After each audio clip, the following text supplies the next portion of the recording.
काही ठिकाणच्या निवडणुका अचानक स्थगित करण्याची निवडणूक आयोगाची भूमिका अयोग्य.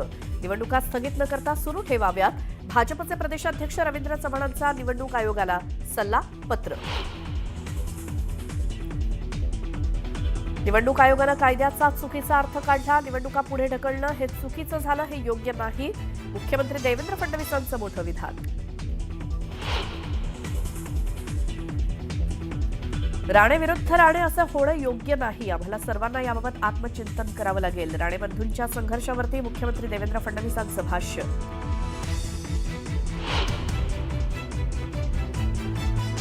रवींद्र चव्हाणांसंदर्भात मला आता काहीही बोलायचं नाही. योग्य वेळी मी नक्की बोलेन. 2 नंबरला काहीच किंमत नसते या रवींद्र चव्हाणांच्या वक्तव्यावर एकनाथ शिंदेंचं सूचक विधान. रवींद्र चव्हाणांनी युतीमध्ये मिठाचा खडा टाकला. सिंधुदुर्गात चव्हाणांना राणेंचा ग्रुप तोडून स्वतःचा ग्रुप बनवायचा आहे. निलेश राणेंचा रवींद्र चव्हाणांवरती आरोप. मतदानाच्या आदल्या रात्री जाग रहा. उमेदवारांनी डोळ्यात तेल घालून राहावं. मतदार खूप विचार करत असतात. राजगुरुनगरमध्ये अजितदादांचा उमेदवारांना सल्ला. जेवढी माझ्यावर टीका करणार तेवढीच मला जास्त मतं पडतात. तर यांचा उद्देश विकास नाही तर माझा पराभव करण्याचा आहे. जयंत पाटलांची मुख्यमंत्री देवेंद्र फडणवीसांवर टीका. अण्णा गोरे धंदे मात्र काळे. मेहबूब शेख यांची जयकुमार गोरेंवरती टीका. तर त्यांनी नशेत केलेली टीका. नशा उतरल्यानंतर आमच्या सोबत बोला. मेहबूब शेख यांच्या टीकेचा जयकुमार गोरेंकडून समाचार. अनगर नगरपंचायतीची निवडणूक स्थगित. जिल्हाधिकारी कुमार आशीर्वाद यांनी काढले आदेश. उज्ज्वला थेटे आणि राजन पाटलांमधील संघर्षामुळे अनगर निवडणूक चर्चेत.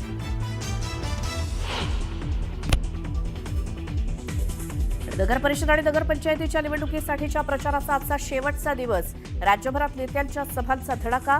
रात्री 10 वाजता प्रचाराच्या तोफा थंडावणार.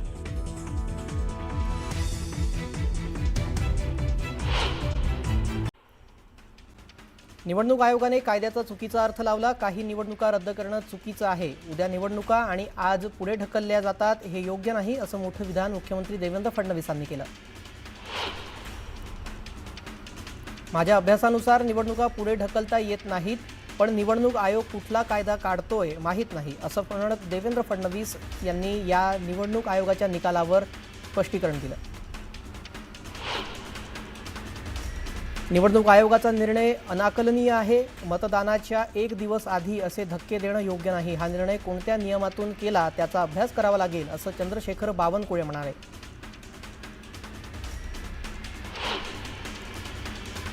शरद पवारांमुळे मला कामाची संधी मिळाली. मी हे विसरू शकत नाही अशी कबुली अजित पवार यांनी दिली. तर विकास कामांसाठी देशाला पुढे घेऊन जाणाऱ्या पंतप्रधान नरेंद्र मोदींची भुरळ पडल्याचंही अजित पवार म्हणाले. गुलाबराव म्हणतात 1 तारखेला लक्ष्मी दर्शन होणार. आयोगाने लक्ष्मी दर्शन कुठे कुठे सुरू आहे हे पाहावं असं खासदार संजय राऊत म्हणाले. नगरपालिका निवडणुकांसाठी पैशांची उधळण केली जाते आहे असा आरोपही संजय राऊतांनी केला. आमदार रोहित पवार यांनी भाजपा आणि निवडणूक आयोगावर ट्विट करत टीका केली आहे. अनधिकृत मतदारांनी ठोकून मतदान करा हे शब्द भाजपाच्या आमदारांचे आहेत. हाच भाजपाचा खरा चेहरा आहे. पण निवडणूक आयोगाला हे दिसणार नाही कारण निवडणूक आयोग कुंभकर्णाप्रमाणे झोपला आहे अशी टीका रोहित पवार यांनी केली. शिंदेंच्या शिवसेनेचे 35 आमदार फुटणार. शिंदे सेनेचा कोथळा अमित शहाच बाहेर काढणार असा दावा खासदार संजय राऊत यांनी केला. स्वतःची काळजी करा, मुंबईची काळजी करायला आम्ही आहोत असं म्हणत नरेश मस्केंनी संजय राऊतांवर टीका केली आहे. आमच्यामध्ये भांडणं लावण्याचा प्रयत्न केला जातोय पण आम्ही एकच आहोत असं मस्के म्हणाले. उद्धव ठाकरे आणि राज ठाकरेंची योग्य चर्चा सुरू आहे अशी माहिती संजय राऊतांनी दिली. मवियासोबत राज ठाकरे असणं गरजेचं आहे. राज ठाकरे सोबत आल्यावर भाजपाचा पराभव होणार असंही संजय राऊतांनी सांगितलं.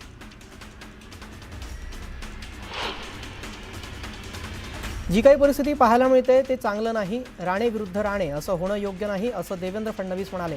निवडणुकीनंतर याबाबत आत्मचिंतन केलं पाहिजे असंही फडणवीसांनी सांगितलं. संजय राऊत बरे झाले याचा अतिशय आनंद आहे. राऊत आमचे राजकीय विरोधक आहेत, कुणीही आमचा शत्रू नाही असं मुख्यमंत्री देवेंद्र फडणवीस म्हणाले. आजारपणातून बरे झाल्यानंतर संजय राऊत पुन्हा राजकारणामध्ये सक्रिय झाले आहेत. फडणवीस हे आमचे कधी काळचे मित्र, त्यांनीही आजारपणात विचारपूस केली, काही मदत हवी का हे सुद्धा विचारलं, असं संजय राऊत यांनी सांगितलं. संजय राऊत जे बोलतात त्याच्या उलट होतं, त्यामुळे फडणवीस आणि शिंदेंची युती पुढील 25 वर्षासाठी अभेद्य राहणार, असं शहाजी पाटील म्हणाले. माजी आमदार शहाजीबापू पाटलांनी त्यांच्या कार्यालयावर झालेल्या झाडाझडतीबद्दल पालकमंत्री जयकुमार गोरेंचा हात त्याच्यात असल्याचा आरोप केला. ओबीसी चेहरा म्हणून गोरे मुख्यमंत्री पदाची स्वप्ने बघत आहेत, असा घणाघातही शहाजीबापू पाटलांनी केला. शहाजी पाटलांच्या कार्यालयावरील छापेमारीवरून मुख्यमंत्री फडणवीसांनी प्रतिक्रिया दिली. सूडबुद्धीनं कुणावरही धाड टाकली जात नाही, तक्रार आल्यानंतर धाड टाकली जाते, असं फडणवीस म्हणाले. विधानसभेला पराभव झाल्याने शहाजीबापू पाटील वैफल्यग्रस्त झालेत. नगरपालिका निवडणुकीमध्ये पराभव दिसत असल्यानं ते लबाड बोलतात, असं विधान सांगोल्याचे माजी आमदार दीपक साळुंखे यांनी केलं. उद्या होणाऱ्या नगरपरिषदेच्या निवडणुकीसाठी शासकीय यंत्रणा सज्ज झाली आहे. मनमाड, येवला, नांदगाव, चांदवड येथे मतदान केंद्र प्रतिनिधींना ईव्हीएम मशीनसह मतदानाचं इतर साहित्य वाटप करण्यात आलं.